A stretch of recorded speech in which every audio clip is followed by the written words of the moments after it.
నమస్కారం. ఒక్కసారి ఊహించుకోండి, 9 లక్షలకు పైగా రాజభవనాలు, ఎటు చూసినా వజ్రాలు, బంగారంతో ధగధగలాడే ఒక అద్భుతమైన నగరం అకస్మాత్తుగా సముద్రంలో మునిగిపోతే ఎలా ఉంటుంది? అదేనండి మన పురాణాల్లో చెప్పిన ద్వారకానగరం. సరే, ఇంక ఆలస్యం చేయకుండా ఈ అద్భుతమైన అంశంలోకి లోతుగా డైవ్ చేద్దాం. మనందరికీ ఎప్పుడో ఒకప్పుడు ఈ డౌట్ వచ్చే ఉంటుంది కదా, మహాభారతం, రామాయణం లాంటి గొప్ప పౌరాణిక గ్రంథాలలో అంత అద్భుతంగా వర్ణించిన ఈ ద్వారకానగరం నిజంగా ఉండేదా, లేక ఇదంతా కేవలం మన విశ్వాసాల కోసమల్లిన ఒక కల్పిత కథ మాత్రమేనా అని దశాబ్దాలుగా ఎంతోమంది పండితులు సైతం దీనిపై తర్జనభర్జనలు పడ్డారు. కానీ మోడర్న్ మెరైన్ ఆర్కియాలజీ దీనికిస్తున్న సమాధానమేంటో తెలుసా? అస్సలు కాదు అని. అవునండి, దశాబ్దాల పాటు సముద్రం అడుగున జరిగిన ఎన్నో లోతైన పరిశోధనలు ఈ నగరం నిజంగానే ఉండేది అని భౌతికంగా నిర్ధారించాయి.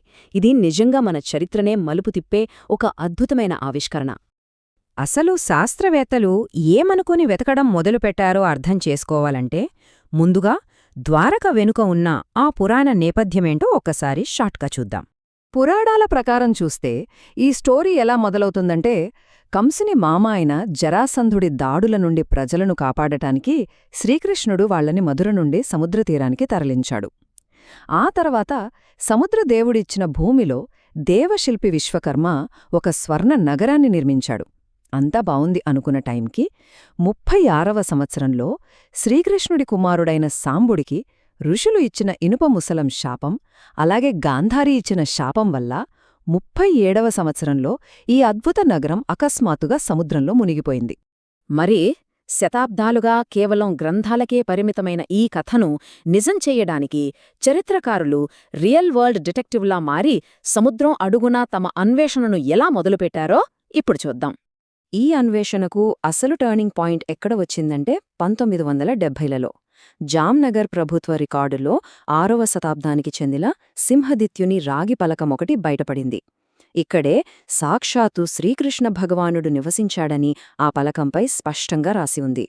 మన నమ్మకానికి మరియు చరిత్రకు మధ్యపడిన మొట్టమొదటి వంతెనిదే అనడంలో ఎలాంటి సందేహం లేదు. ఈ అన్వేషణ ప్రయాణం గురించి మాట్లాడుకుంటే మనం ఖచ్చితంగా డాక్టర్ ఎస్ఆర్ రావు గారి పట్టుదల గురించి చెప్పుకోవాలి. ఆ రోజుల్లో ఆధునిక టెక్నాలజీ లేదు, ప్రభుత్వ ఫండ్స్ లేవు. అయినా సరే తన సొంత జీతం నుండి కేవలం 800 రూపాయలతో ఆయన ఈ అన్వేషణ ప్రారంభించారు. ఆ తర్వాత 2001 నుండి పురావస్తు శాఖ వారు మోడర్న్ సోనార్ టెక్నాలజీతో మ్యాపింగ్ చేశారు. ఇక రీసెంట్గా 2024లో ప్రధాని మోదీ స్వయంగా నీటి అడుగుకు వెళ్లి నివాళుల అర్పించడంతో ఇది ప్రపంచ దృష్టిని ఆకర్షించింది.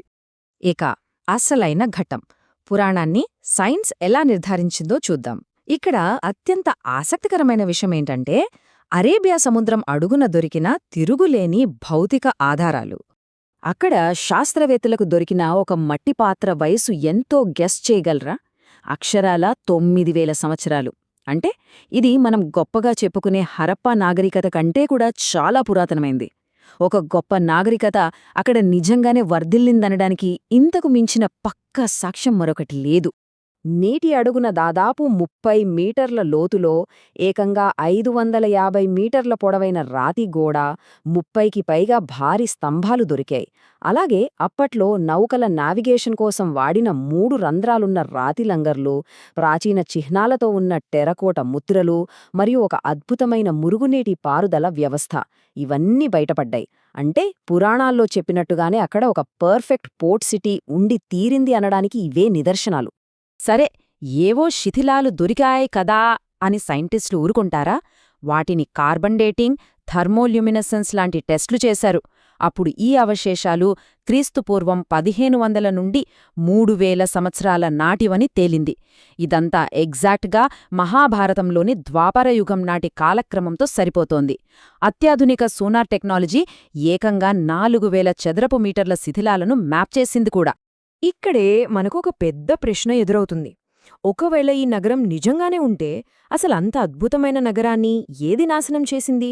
అది ఎందుకు మునిగిపోయింది? దీనికి మనం 2 వర్షన్లను నిష్పాక్షికంగా చూడాలి.